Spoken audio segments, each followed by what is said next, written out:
Perfecto.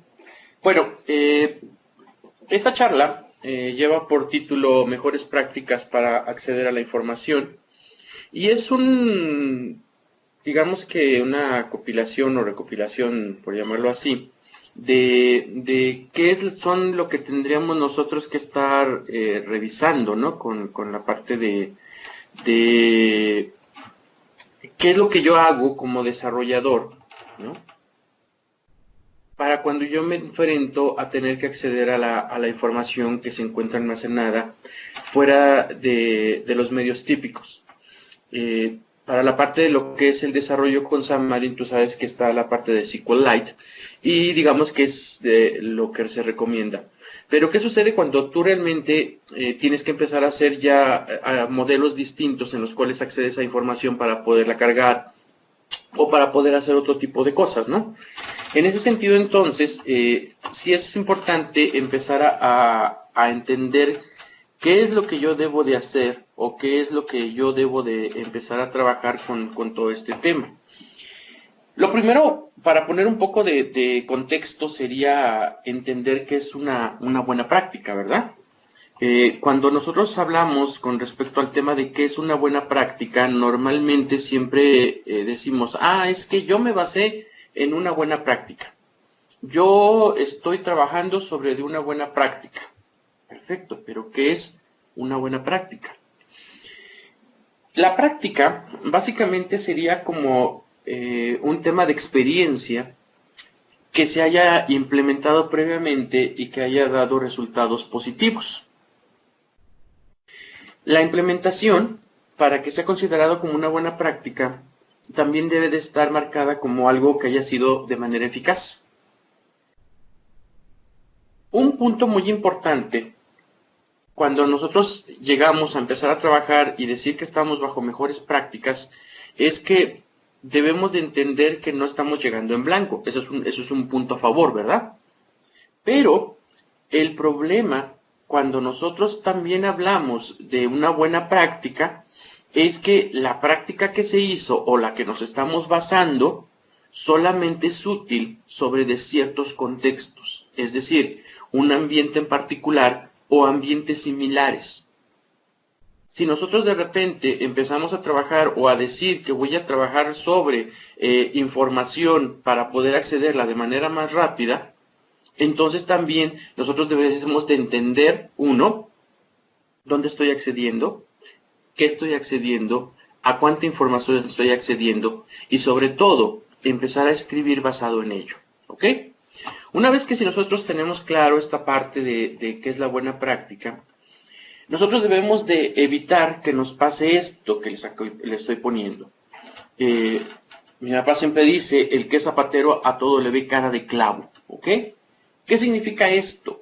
Significa que bajo el contexto de ustedes desarrolladores, yo administrador, ustedes administradores, yo desarrollador, etcétera, nosotros tratamos de resolver las cosas basados en nuestra experiencia.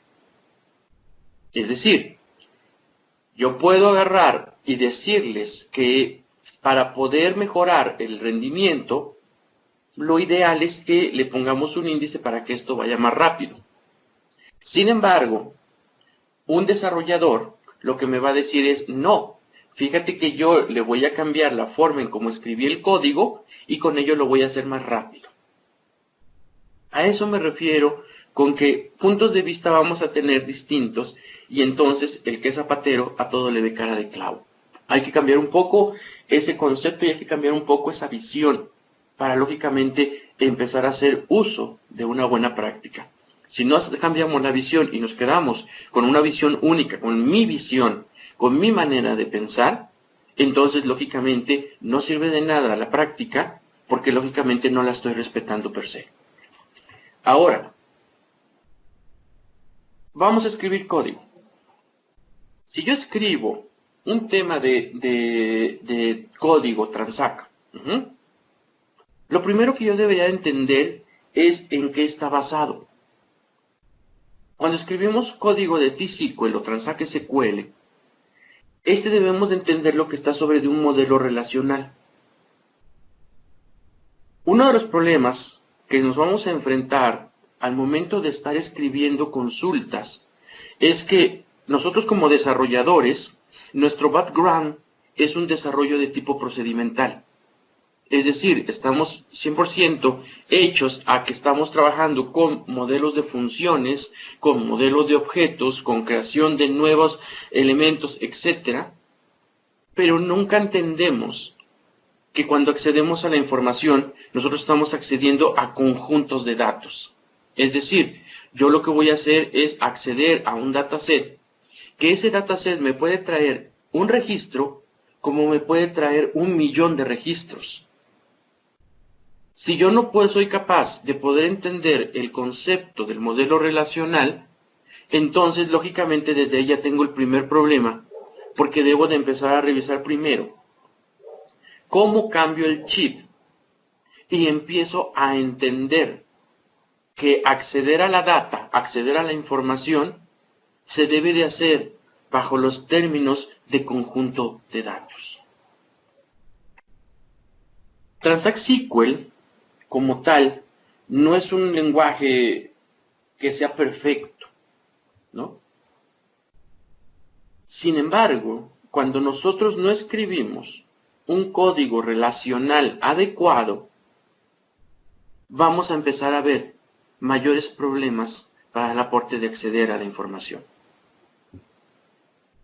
Uno de los graves problemas que siempre vamos a tener es la parte cuando unimos dos tablas, y dentro de la parte de la unión de las tablas no respetamos jerarquías o no respetamos llaves.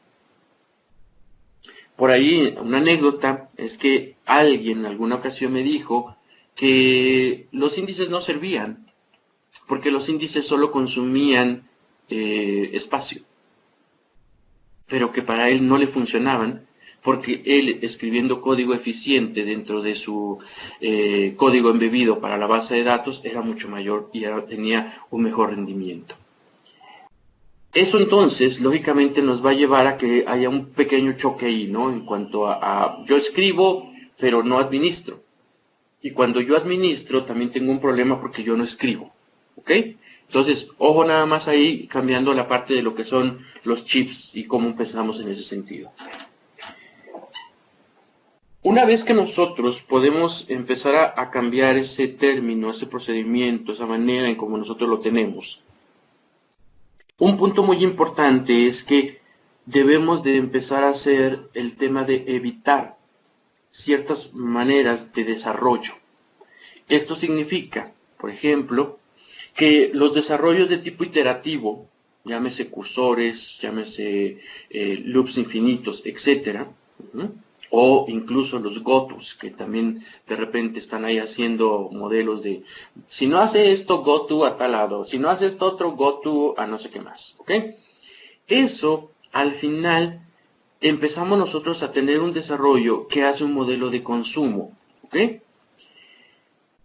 ¿Qué es lo que va a pasar en ello? Pues lógicamente que cuando empezamos a consumirlo, empezamos también, debemos de entender que no estamos trayendo el conjunto de datos per se, sino que cuando estamos trayendo la data a través del cursor y todo lo demás, vamos a empezar a hacer procesamiento de registro por registro, ¿ok?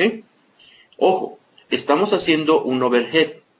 Estamos haciendo un overhead porque cuando nosotros creamos la parte de la sentencia de la creación del cursor, nosotros le estamos indicando a la base de datos, al motor, que debe de traernos ese dataset para que después de ello yo empiece a hacer el procesamiento one by one, uno a uno de los registros. Por lo cual entonces yo tengo un doble desgaste, uno con la parte del la primera extracción del dataset, más toda la parte que tiene que ver con el procesamiento uno a uno de los registros. Las tablas dentro del proceso de Transact SQL también nos van a representar un conjunto de datos. A eso me refería con la parte de hacer el primer proceso de la entrada a través del modelo de cursor, ¿no? Y lógicamente, también háganle caso ahí, piensen en sus mamacitas, ¿verdad? Por favor, piensen en sus mamás. Imagínense que su hijo, su mamá está preocupada porque su hijo desarrolla con cursores. Imagínense eso. Hay que tener mucho cuidado, ¿no? Hay que tener mucho cuidado porque al final nosotros, entre más empecemos a hacer uso de código que no debería de ser, pues lógicamente también estamos provocándonos más y más problemas como tal, ¿vale?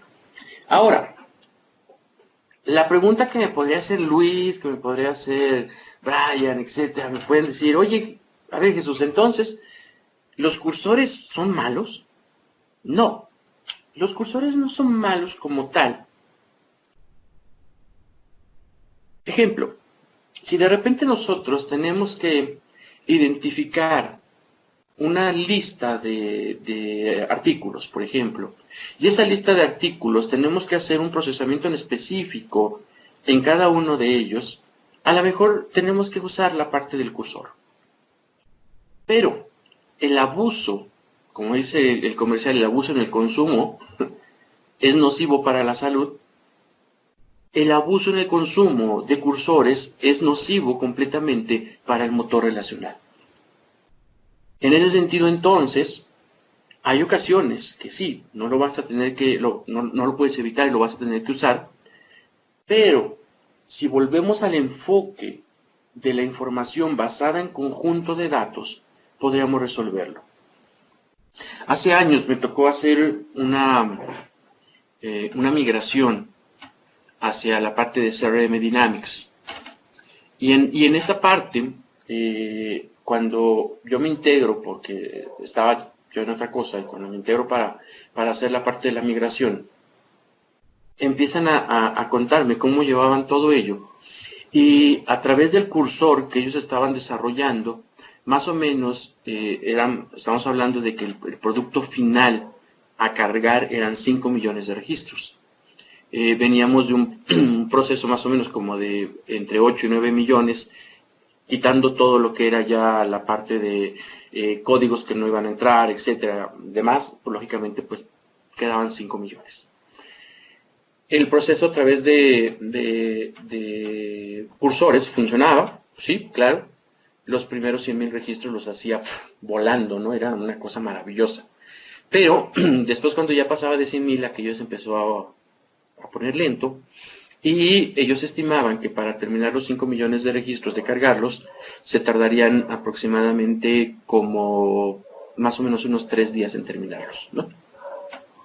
Lógicamente eso no es un tema que le va a ayudar a un cliente, ni es algo que un cliente va a decir, ah, sí, feliz, ah, está bien, bueno, no te preocupes, dale, 3 días, 3 días me paro, no pasa nada, ¿verdad? No, ojalá, pero la realidad es que no.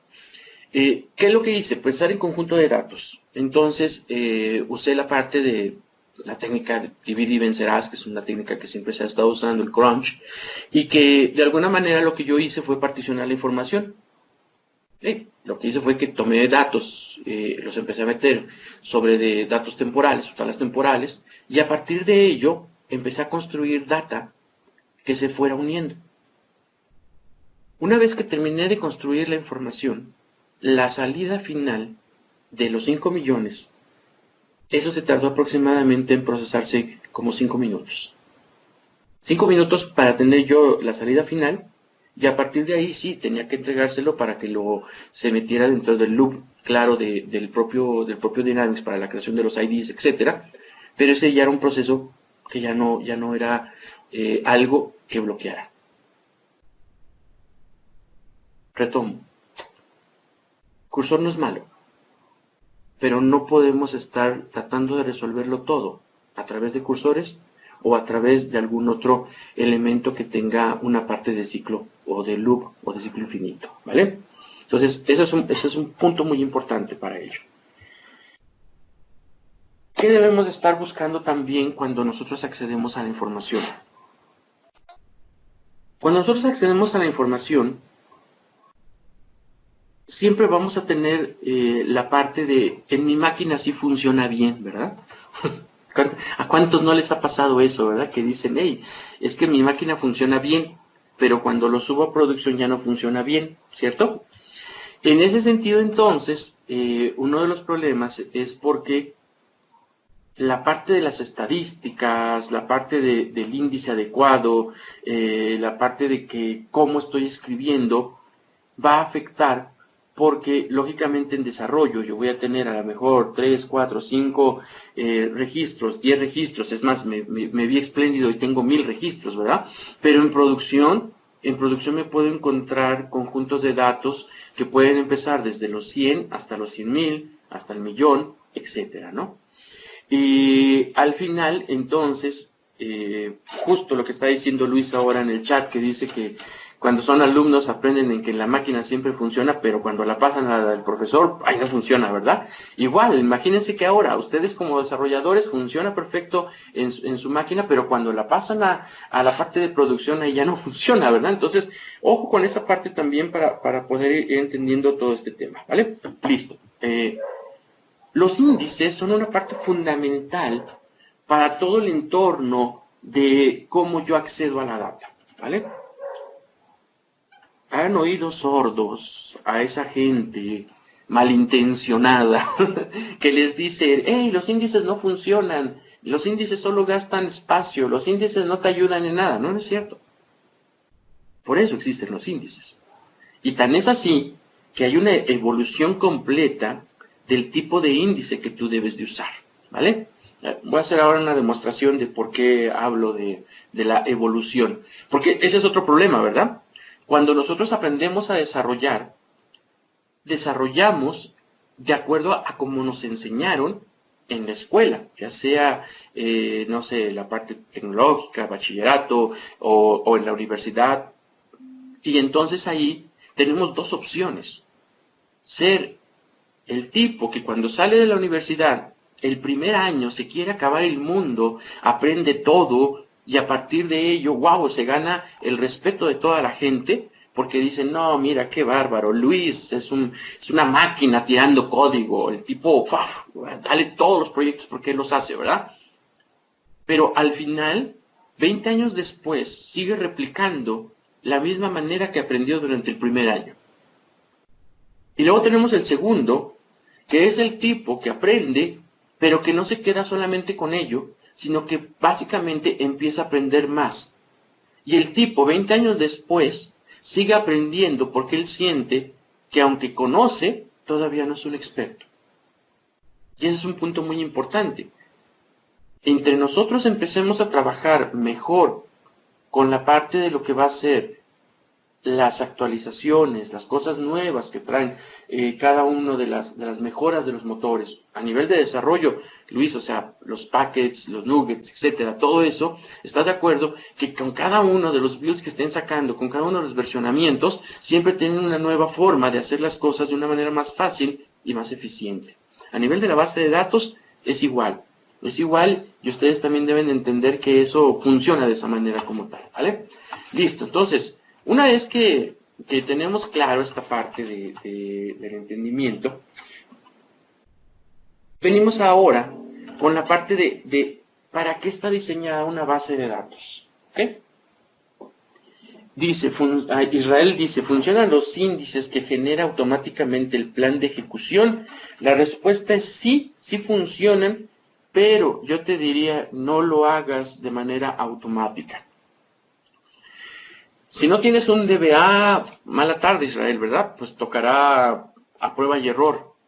Pero si tienen un DBA, el DBA debe de validar lo que estás entregando, lo que el motor como tal, porque ese plan de ejecución lo que hace es que está basado en la estadística de consumo y todo lo demás, ¿no? La parte del Query Optimizer internamente genera esa parte de decirte, hey, mira, te hace falta este índice y esto lo tienes que tomar, ¿vale? Entonces, ¿lo debes de tomar? Sí, pero también un consejo práctico para ustedes es, primero hagan prueba para identificar si ese índice es el índice que calza perfectamente para ello, ¿vale? Y justo cuando haga la demostración van a entender por qué se los estoy diciendo, ¿no? Ok, listo. Mi base de datos, entonces, está diseñada ¿para qué? Está diseñada para la parte de los updates, para la parte de deletes, para la parte de inserts y, lógicamente, para la parte de los selects, ¿vale? Ahora, un punto muy importante. Cuando nosotros empezamos a trabajar con el tema de los updates, es también un modelo de cáncer que tenemos sobre de la base de datos. ¿Ok? Y ahí de repente ya se me puede empezar a dejar venir, ¿verdad? Así de, hey, no, ¿cómo crees? Eso no es cierto. Bueno, la base de datos no tiene un proceso de update de manera nativa. Por lo cual, un update en realidad es una ejecución de delete y luego una ejecución de insert. Internamente, cuando nosotros le decimos update al campo de descripción, donde el ID sea el 5, lo que hace internamente es que encuentra el ID número 5, borra el registro y después inserta el registro con el dato nuevo. Por eso, cuando nosotros queremos tener un tracking para saber qué fueron los cambios que se hicieron, internamente tenemos los dos valores. Tenemos el valor viejo en una tabla que se llama deleted, y luego tenemos el cambio, que sería la tabla de inserted. Esa es la razón. Y entonces, ojo, porque cuando nosotros hacemos updates a diestra y siniestra, pues lógicamente también lo que estamos haciendo es que estamos haciendo dos ejecuciones o estamos tirando dos transacciones directamente contra la base de datos. ¿Ok? Entonces, cuidado con esa parte, porque también de repente es así de, oye, es que tenemos que borrar un registro. No lo borres, porque nosotros no borramos nada. Lo que hacemos es que le cambiamos el estatus a la tabla, ¿no? Perfecto, está bien, genial. Pero internamente estás generando dos movimientos. Para tal caso, lo que tienes que hacer es mándalo a una tabla que sea la de, ¿cómo se llama? La de registros borrados, una tabla de bitácora, y ahí mándala de aquel lado para que borres e insertes, perfecto, pero haces una sola vez. Además de eso, la tabla la dejas mucho más limpia. ¿Ok? Mejores prácticas. Ahora, el desarrollo diseñado para operaciones individuales, ¿vale? En este caso, hacemos un loop, genera el problema de rendimiento.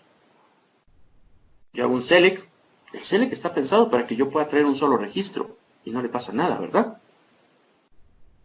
Pero también está pensado para que yo pueda traer 100 registros, 1000 registros, 1 millón, 2 millones, 10 millones de registros, y también el motor es capaz de poder reaccionar y de poder entregarme el mejor plan de ejecución como tal, ¿vale? Listo. ¿Qué más? Nulos, ¿vale? ¿Qué es un nulo? Abrimos micrófono o ponemos un chat. ¿Qué es un nulo?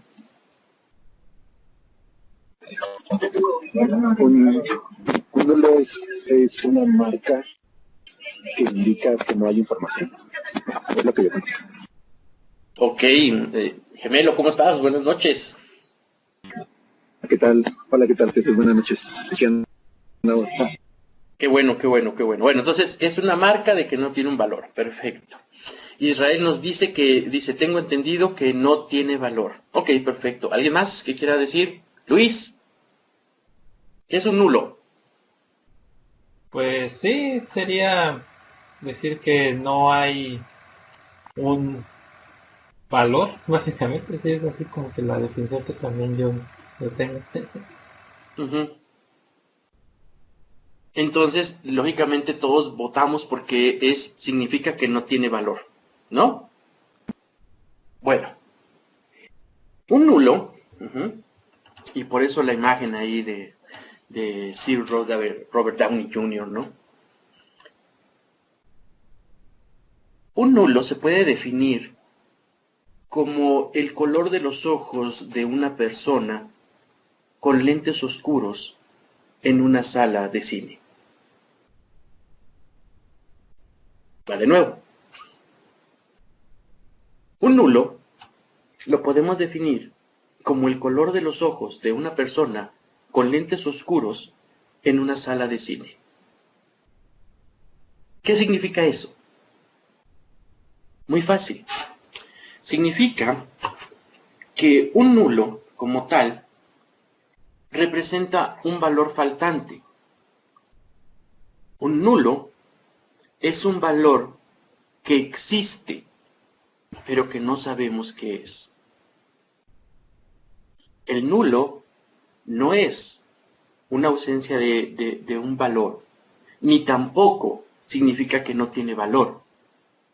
El nulo es nulo. Ese es el valor de él. Tan es así que cuando nosotros vayamos y comparemos la información, existe sentencias que te validan si el dato que estás trayendo es un dato nulo. ¿Para qué? Para que tú le hagas un tratamiento y tú lo conviertas a lo que requieras. Pero el nulo es un valor como tal.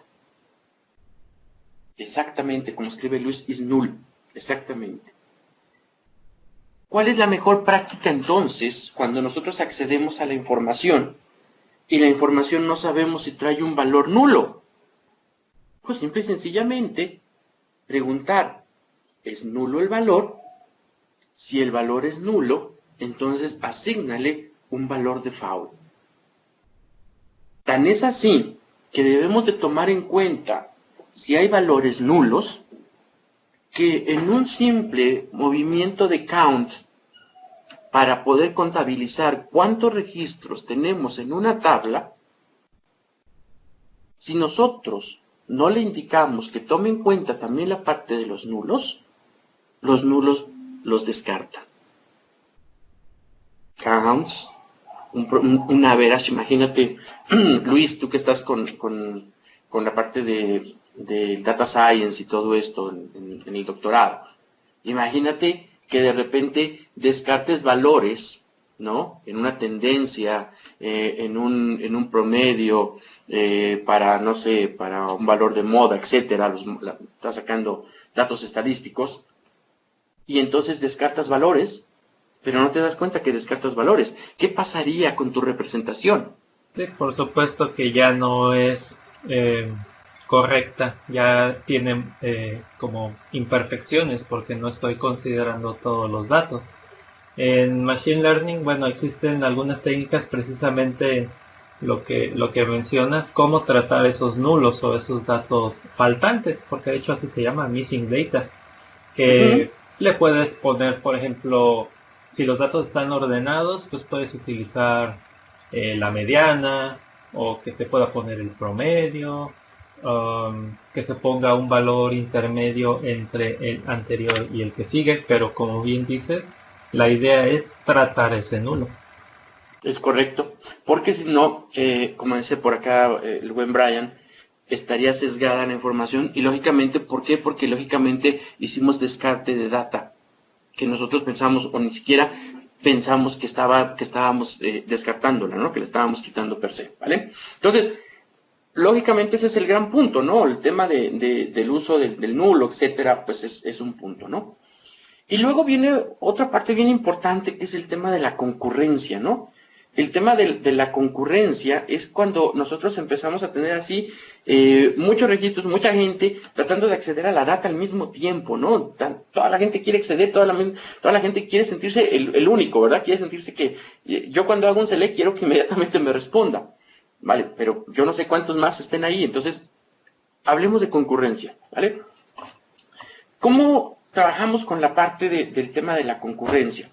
Bueno, pues básicamente cuando ustedes empiezan a trabajar y de repente se atoran y su reporte no responde, su información se queda bloqueada, etcétera, nunca falta el buen amigo, ¿verdad? Que te dice, oye, fíjate que yo he leído que hay una instrucción muy famosa que se llama no lock, ¿verdad? Y cuando tú usas el no lock, ¿vale? Pues lo que estás haciendo es un tema de lecturas no confirmadas, que básicamente sería un tema de lectura sucia, ¿no? Porque estás accediendo a un área de SQL que se llaman dirty page, que son las páginas sucias, ¿verdad? No de no por ni nada de eso, no son de esas, sino que son páginas que todavía no han sido básicamente confirmadas, ¿vale? Entonces, ¿es una de las prácticas más comunes? Sí. Sí, es una de las prácticas más comunes, pero también es una de las peores. Es un cáncer. Es un cáncer el tema de hacer uso de no-log, ¿verdad? Y entonces, ahí ustedes, señores, que tienen trabajando ejercicio de honestidad, ¿cuántos de ustedes no han usado no-log? ¿Cuántos? ¿Cuántos no han usado no-log para resolver un tema de bloqueo? ¿Están de acuerdo? ¿Y qué es lo que pasa? En efecto, la concurrencia mejora, ¿verdad? Porque estamos usando la parte del no-log. Ya no tenemos un bloqueo compartido, ya no tenemos problemas de bloqueos, etc. Pero ¿qué es lo que sucede? ¿Cuál es el precio que tenemos que pagar? Porque no hay lonche gratis, ¿eh? Y entonces, la pregunta va a ser, ok, perfecto. ¿Lo hiciste? Sí. ¿Y a qué costo? Usé no-log. Eso va a generar inconsistencia en los datos, ¿no? Puede generar inconsistencia en los datos porque, como bien dices, cuando yo accedo a la data, yo accedo a data que no ha sido confirmada. Imagínate, te pongo un caso extremo. Estás haciendo un reporte y estás haciendo el reporte para la parte de la alta gerencia. En eso, tomas la data, la presentas y le dices, hey, mira, las ventas, ¡pum!, vamos bien. Pero resulta que era información que estaba inconsistente porque alguien estaba todavía ahí trabajando y en ese momento le da un rollback. En ese momento, cuando lo vuelvan a ver, hey, como dices, vamos, requete bien. Y después, ay papá, ay papaya de Celaya, ¿verdad? ¿Qué pasó ahí? Pues resulta que no. Ese es un problema. La parte de los reportes que tú puedes entregar hacia ciertas áreas que toman información sensible, son datos que deben de ser totalmente consistentes. ¿Es correcto? Culpa de Calderón, ¿verdad? Bueno, buen punto, ahora te podemos echarle la culpa a Calderón, ¿verdad? Por supuesto, ¿verdad? Pero ese es un problema. Y entonces, el uso de no-log nos lleva a que nosotros definitivamente también nos volvamos en un serio cáncer interno para la parte de lo que sería el tema de los desarrollos. Y sí, como dice el gemelo, al final nos volvemos unos developers fifís, ¿verdad? Pero, ¿a qué costo, verdad? Bueno, ya varios ya están así de, bueno, ¿y la demo, papá? Ok, hagamos entonces una demostración de qué es lo que tenemos en esta parte, ¿vale? Ok, bueno, ahí están viendo mi máquina virtual, Luis. Sí, muy bien, todo bien. Perfecto, bueno, nada más déjame poner el zoom para que se vea bonito esto. Y ahí se ve mejor, ¿verdad? Perfecto. Listo, bueno, lo que vamos a hacer primero, vamos a trabajar sobre el tema de un índice, que sería la parte de los índices de tipo no usados, ¿estás de acuerdo?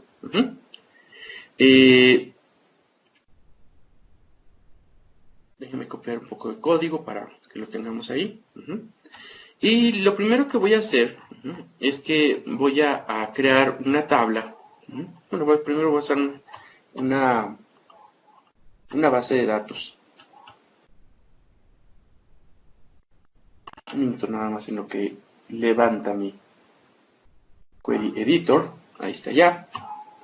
Déjenme ponerlo sobre de 200%. Ahí se va a ver mucho mejor. Ok, y lo que voy a hacer es que creo una tabla que se llama índice no usado. Y luego por acá voy a crear una tabla que se llame alumnos, que tiene un ID, un nombre y una fecha de nacimiento, ¿vale? Creo la parte de la base de datos, database índice no usado, vamos a verla por acá, no la tenemos. Listo, ahí está, no existe. Y voy a crearla. Perfecto, ahí está ya creada. Y luego voy a hacer uso de la base, ¿ok? Y por último ahora lo que voy a hacer es que voy a crear esta tabla, la de alumnos con ID, el nombre y la parte de la fecha de nacimiento, ¿ok?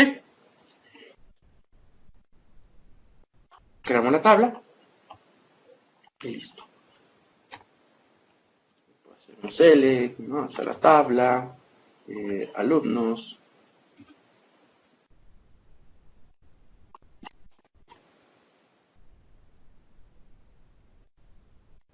Listo. Ahora insertemos ahí 4 registros, ¿no? ¿Ok? Entonces, ahí insertando la parte de 4 registros, déjenme por acá, le vamos a poner, déjame un minuto,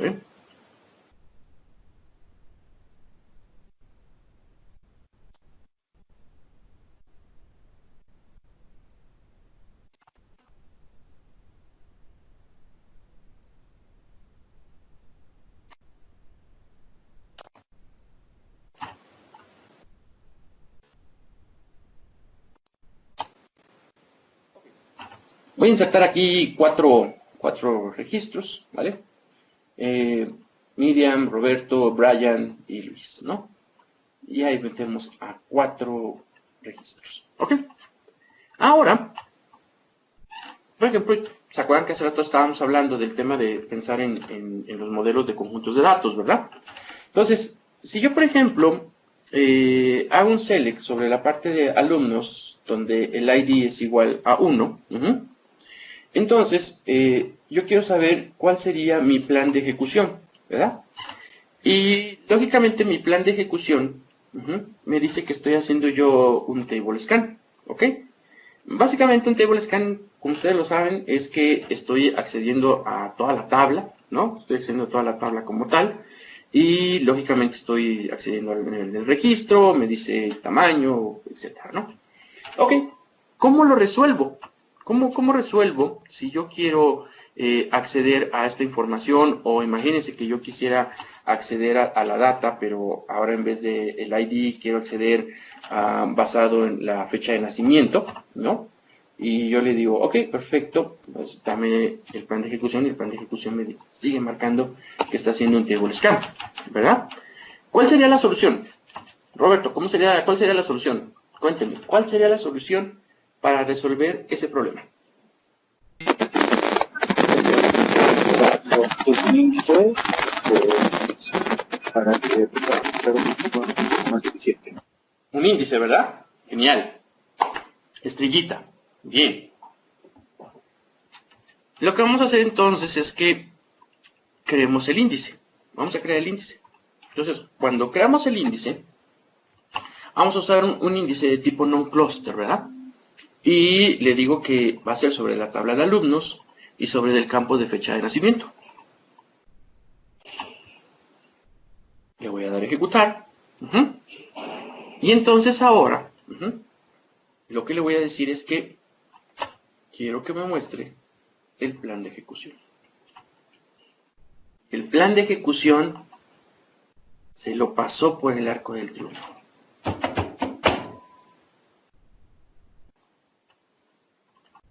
Veamos la tabla, veamos la base de datos cómo está, ¿verdad?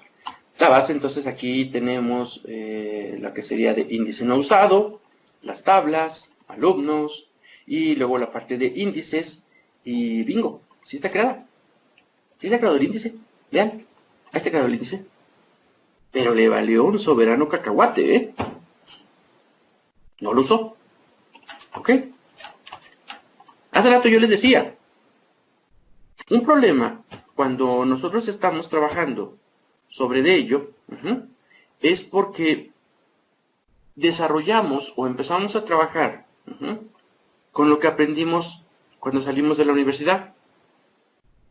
Y peor aún, si nuestro profesor de base de datos nos enseñó como él aprendió hace 20 años, pues entonces traemos un muy buen retraso, ¿están de acuerdo? De los cambios que ha habido dentro de la parte de la base de datos es que estos índices de tipo non-cluster no son los más eficientes porque posterior a ello nació o salió una versión de un índice non-cluster que lleva una palabra que se llama include. La parte de include lo que hace es que empieza a resolver el tema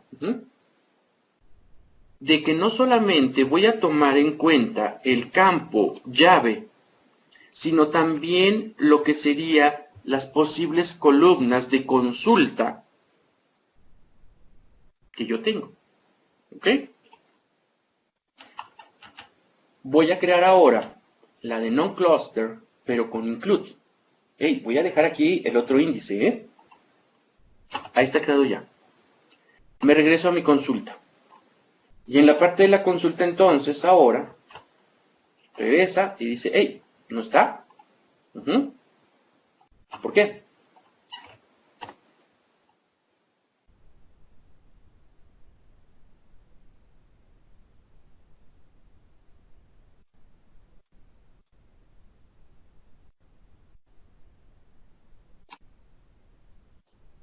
Cambiemos.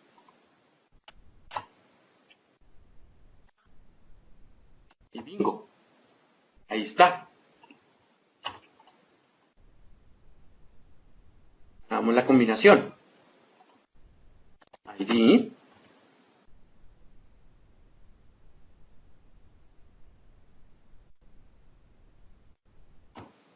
Table scan.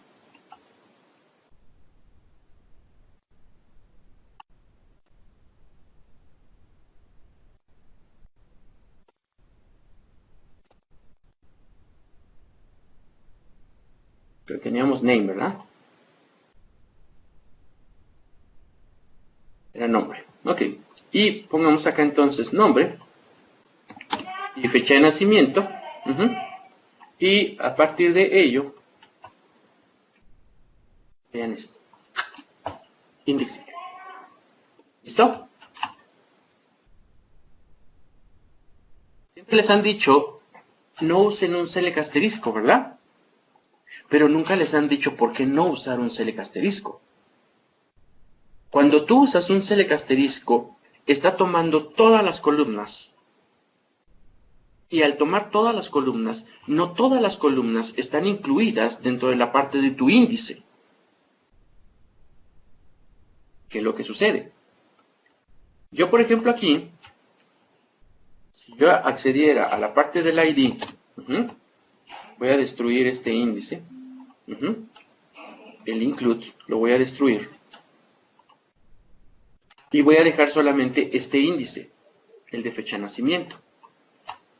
¿En dónde funcionaría de estos tres? Si yo le digo de este lado, fecha de nacimiento, hace un indexIC. Si yo le digo ID, fecha de nacimiento, hace table scan. Si yo le digo nombre, fecha de nacimiento, que el otro sí lo incluía, él también me sigue haciendo table scan. Con lo cual, este índice no es eficiente. Si ahora el índice de tipo include, agrego el campo de ID, porque ya teníamos el de nombre, ¿ok?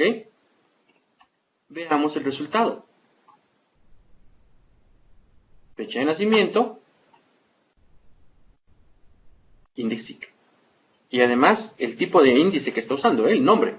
Vean, eso es importante, está usando el de fecha de nacimiento include. El ID y fecha de nacimiento está usando también el índice include. Y el de nombre y fecha de nacimiento también usa el de el índice include. ¿Qué es lo que sucede entonces? O sea, por ahí de repente alguien me puede decir, sí, claro, pero lo que pasa es que pues tú estás agregando ahí, solamente 4 registros, ¿verdad? Y por eso te funcionan tus, tus super queries, ¿verdad? Perfecto, está bien. ¿Qué les parece si incluimos 10,000 registros, ¿no? Entonces le decimos que a partir del 5 empieza a hacer la parte de la inserción y que agregue hasta 10,000 registros. ¿Les parece bien? Listo. Insertó ya 10,000 registros. De entrada, si se dieron cuenta, es una manera mucho más eficiente. ¿Cuánto se tardó? Nada, ¿verdad? y metió 10.000 registros. Es más, yo sé que no me creen. Está bien, perfecto.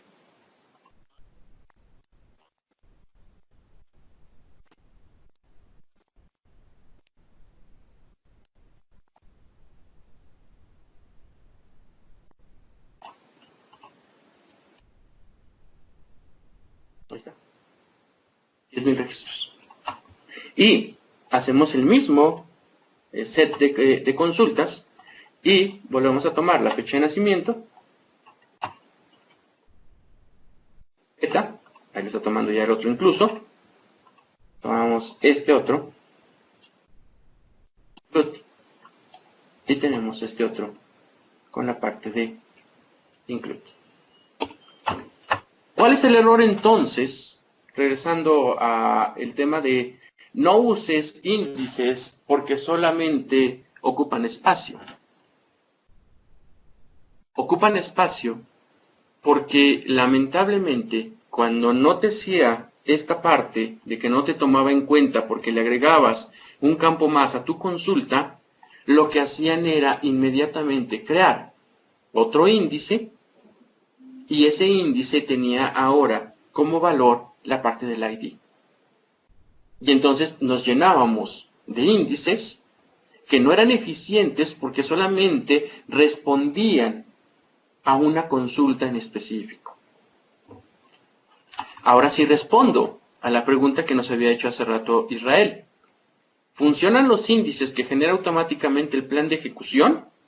La respuesta es sí, pero haz primero estas validaciones para que tú puedas identificar exactamente en dónde es que va a funcionar el índice y si ese índice de la parte de las soluciones te da índices parecidos, lo que yo te aconsejaría es revisa la parte de los campos include para que hagas un índice mucho más robusto y que no funcione solo para una consulta, sino para varias. En este caso, este índice, yo ahora voy a eliminar el índice primero, el primer índice, el índice viejito, por llamarlo así, y en cualquiera de ellas, cuando yo esté tomándolo en cuenta, vean que todas las consultas siempre van a estar llevando lo que va a ser los índices todo el tiempo.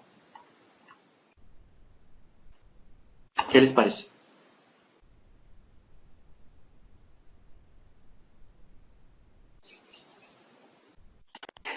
Sí, sí, gemelo.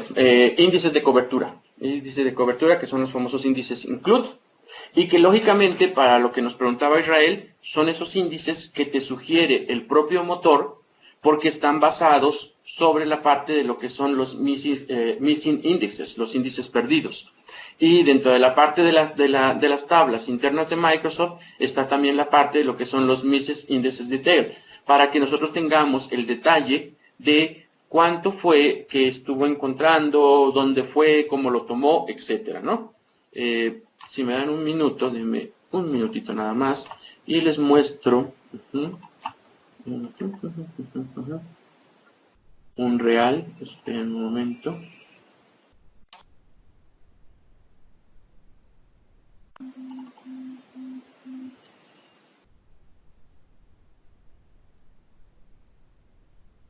Estoy buscando darles un dato de información que sí es contra un cliente para que lo puedan ver.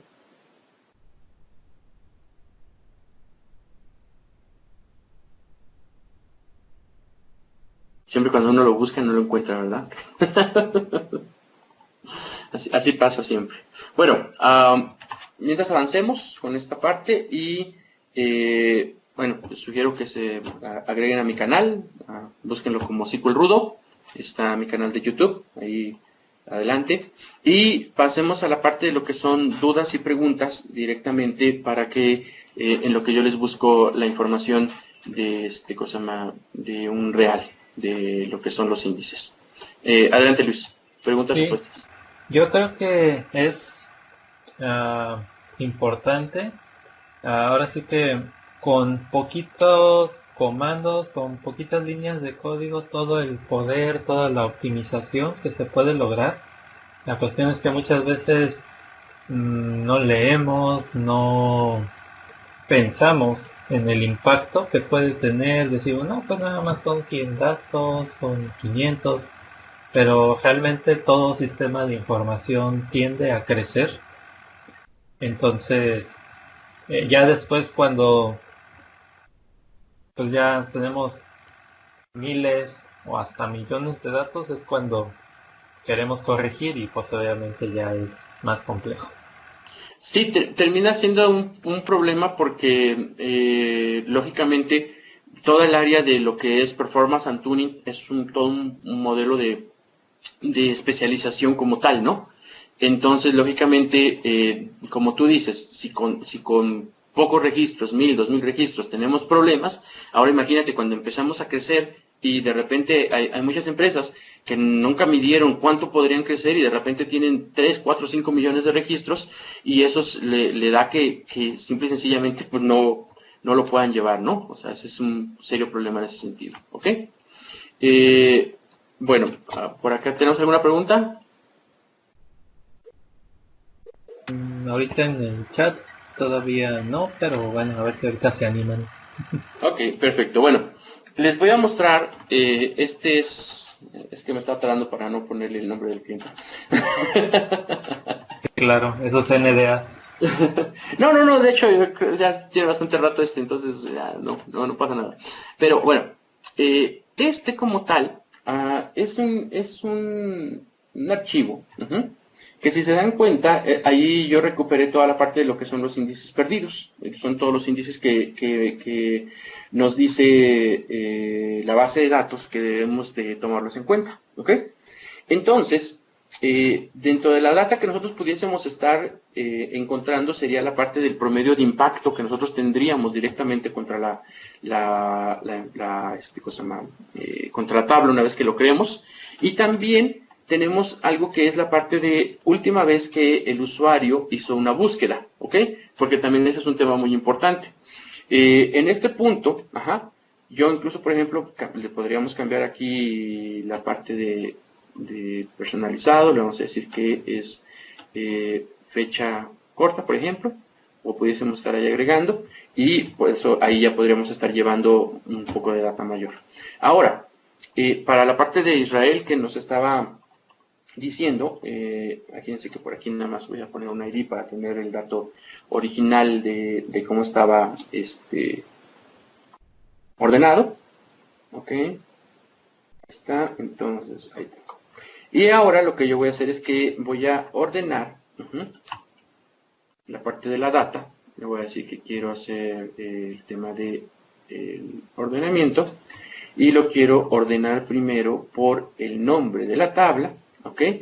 Y luego lo quiero ordenar por la parte de lo que sería el impacto, ¿vale? Y entonces con eso, dense cuenta que tenemos tablas que son muy parecidas, o que son, más bien, que son nombres idénticos, por ejemplo, y que en el caso de lo que sería la sentencia que yo tengo que crear, son sentencias que lo único que está cambiando es, por ejemplo, este campo de start date, ¿ok? En este otro, porque está agregando a contact type, ¿ok? Etcétera, ¿no? Entonces, con ello, si se dan cuenta, o sea, él me está indicando que hay 1, 2, 3, 4, 5, 6 índices que yo debiera de crear, ¿vale? Pero que si yo me pongo a revisar, en lugar de crear 6, a lo mejor solamente creo 1 o creo 2, que serían los únicos que harían algo distinto. Eso es a lo que yo le decía a Israel con respecto ok, te está entregando la data, pero por favor primero revisa que esto que te está diciendo no esté siendo repetido, porque lo único que está agregando aquí de distinto, si te das cuenta, está control item, y luego, por ejemplo, está control item, contact type y tenant ID, ¿ok? Y del otro lado está contact type, tenant ID y start date, ¿no? Y start date es el que tiene aquí de diferente, y entonces eso es lo que hace nada más de distinto. Entonces, lógicamente, que si yo lo que hago es que incluyo el tema del start date, lo incluyo acá, lógicamente, entonces elimino esta línea, y entonces ya voy controlando y haciendo un índice mucho más ad hoc y mucho más potente para lo que estamos haciendo, ¿no? O para lo que estamos buscando. Por acá, Roberto nos dice, no es duda, solo comentario, para el mantenimiento de índices les recomiendo SQL Server Maintenance Solution. Sí, por supuesto, totalmente de acuerdo. Es estar usando la parte de soluciones en ese sentido. ¿Ok? Bueno, me parece que yo creo que están ahora así como que o quedaron muy impactados o como que quedaron regañados. Entonces espero que haya sido que quedaron impactados, porque no tenemos muchas preguntas en esta parte. Bueno, Luis, ¿algo más que quieras agregar? No, pues la verdad, yo creo que igual como dice Israel, sí quedamos así bien impactados ahí. Creo que también hay un meme de esos, ¿eh? hay que hacer un meme de esos. Bueno, pues les agradezco mucho que hayan estado aquí, que me hayan aguantado durante toda esta hora. Les dejo mis redes sociales, @Jesús_Gilub y @SQL_Rudo. Muchísimas gracias, Brian, Israel, amigos que están por acá, Francisco, John, José, Luis, Ray, Roberto. Muchísimas gracias, Luis, gracias por invitarme y nos vemos en la siguiente. Gracias totales. Hasta luego. Muy amable, Jesús. Dice ahí John que una pregunta, porque hace rato le echamos la culpa.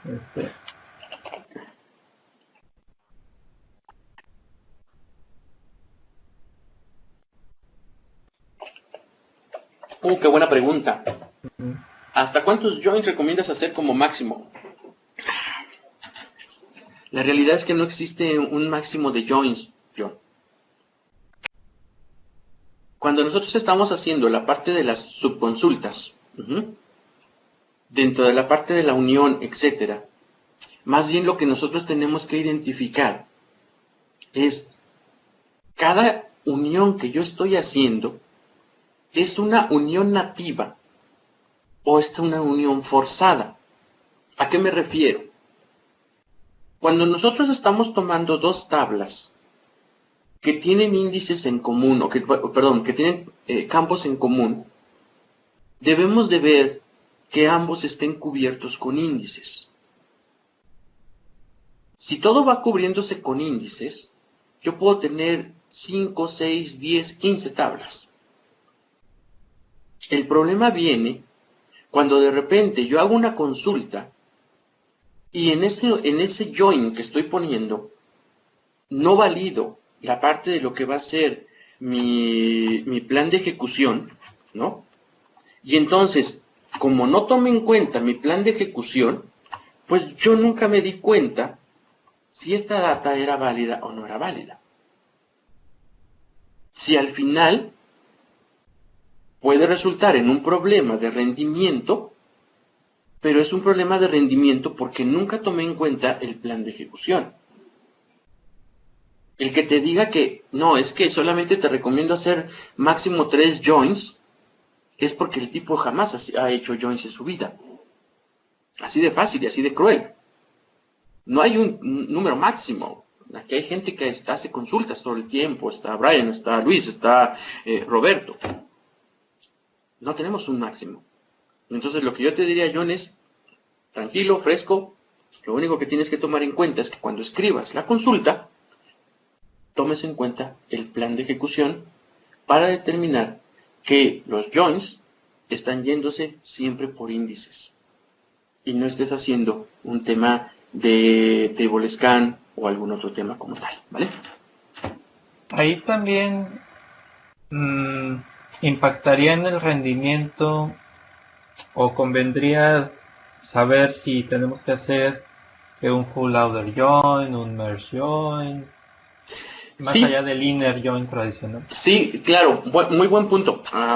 Cuando nosotros de repente tenemos que hacer consultas en las que nosotros estamos tomando en cuenta la parte de lo que son datos que no están de un lado o del otro para la parte del balanceo, un left join o un right join, vuelve a ser el mismo efecto. También tenemos que tomar en cuenta que ese left o que ese right esté cubierto a través de un índice. Si lo tenemos cubierto a través de un índice, lógicamente nuestras consultas van a ser eficientes. Ese es un punto importante. Jesús, buenas noches, mándeme. No sé si iba a escribir por ahí algo Jesús Ramón. O solamente nos saludó. Por ahí creo que están escribiendo. Ah, perfecto. No. Saludos. Genial, Jesús. Igualmente, bueno, saludos. Ok, bueno, pues me despido entonces para que pasen a la siguiente sesión. Y bueno, pues agradecido que me hayan dado la oportunidad de platicar con ustedes y nos estamos viendo en la siguiente. Muchísimas gracias a todos. No, pues muchísimas gracias, Jesus. Y bueno, pues ahí un aplauso virtual para ti. ¿Sale? Y bueno, ahí también están sus datos de contacto. ¿Sale? Bueno. Muchísimas gracias. Estamos en contacto. Gracias totales. Hasta luego. Perfecto. Gracias. Bueno,